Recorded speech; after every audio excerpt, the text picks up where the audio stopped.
in whom we have redemption through his blood, the forgiveness of sins according to the richness of his grace, which is the earnest of our inheritance until the redemption of the purchased possession unto the praise of his glory. Ephesians 1:7 and 14. Hello and welcome to Guided by the Iron Rod. I'm Thurl Jessup, and we are continuing the 24-part series, Plan of Salvation. If you know someone who would benefit from this, please share it, and don't forget to like, subscribe, and tap the bell to stay updated. Section 4, The Need for a Redeemer, Part 8, The Promise of Redemption.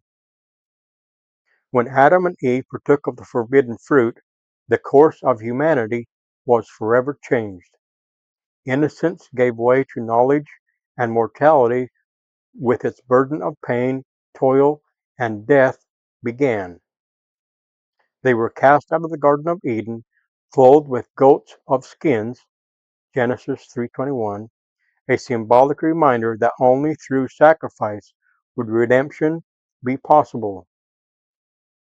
The fall introduced both physical and spiritual death, separating mankind from the presence of God. Yet, from the very beginning, God gave his children hope through the promise of redemption. Adam and Eve were not left in despair.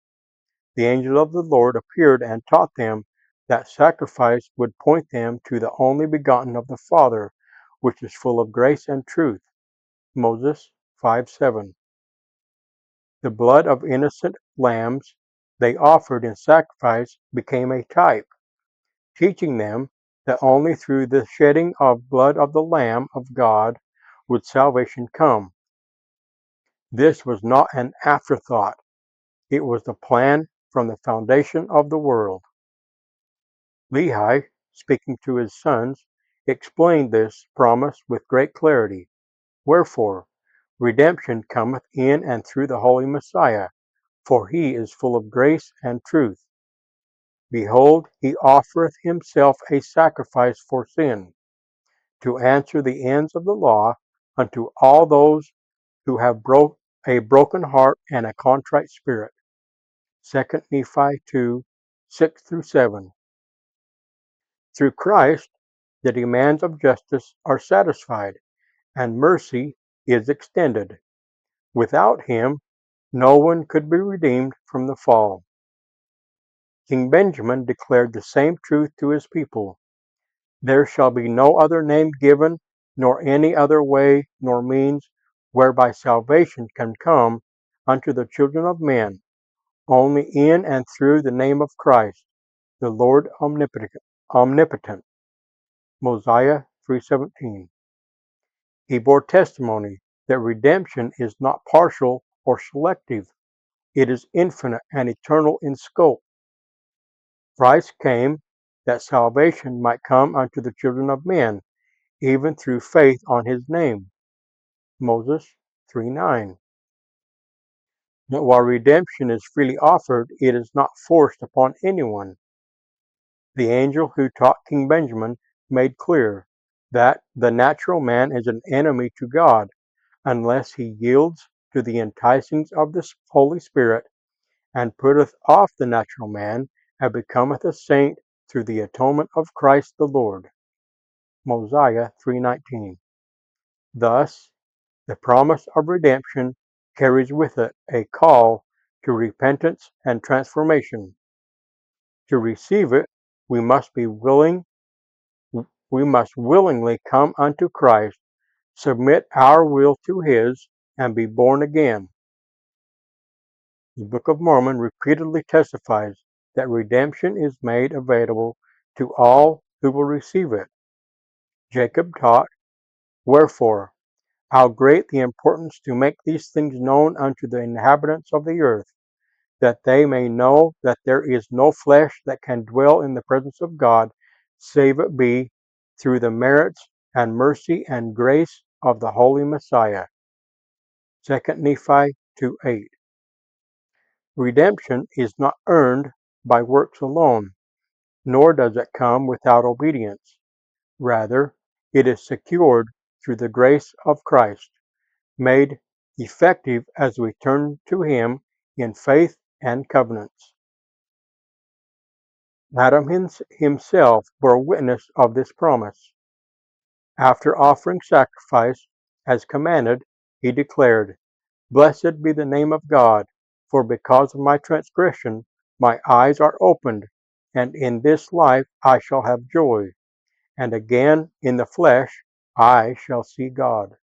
Moses 5:10. Eve likewise rejoiced. Were it not for our transgression, we never could have had seed, and never should have known good and evil, and the joy of our redemption. Moses 5:11. Even in their fallen state, they looked forward with hope, knowing that through Christ they and their posterity could be redeemed. This same hope extends to us today. Though we live in a fallen world, surrounded by sin, sorrow, and death, the promise of redemption remains sure. Christ himself testified, "I am the way, the truth, and the life. No man cometh unto the Father but by me." John 14:6. The coats of skins given to Adam and Eve, the sacrifices they offered, the testimonies of prophets in every dispensation, all point us to the Redeemer. The promise of redemption is not simply deliverance from death and hell. It is the assurance of transformation, of becoming new creatures in Christ. Through Him, we can overcome the natural man, put off corruption, and inherit eternal life. Without Him, we remain lost. But with Him, we are promised that men are that they might have joy. 2 Nephi 2:25. Joy in this life and eternal life in the world to come. From Eden to our day, the message has remained unchanged. There is redemption, and it is found in Christ alone. The coats of skins still testify, the sacrifices still symbolize, and the words of the prophets still proclaim it. The promise of redemption is sure, everlasting, and extended to all who will hearken to the voice of the Lord and come unto His Son. In the name of Jesus Christ, knowing I am accountable for how I use His name. Amen.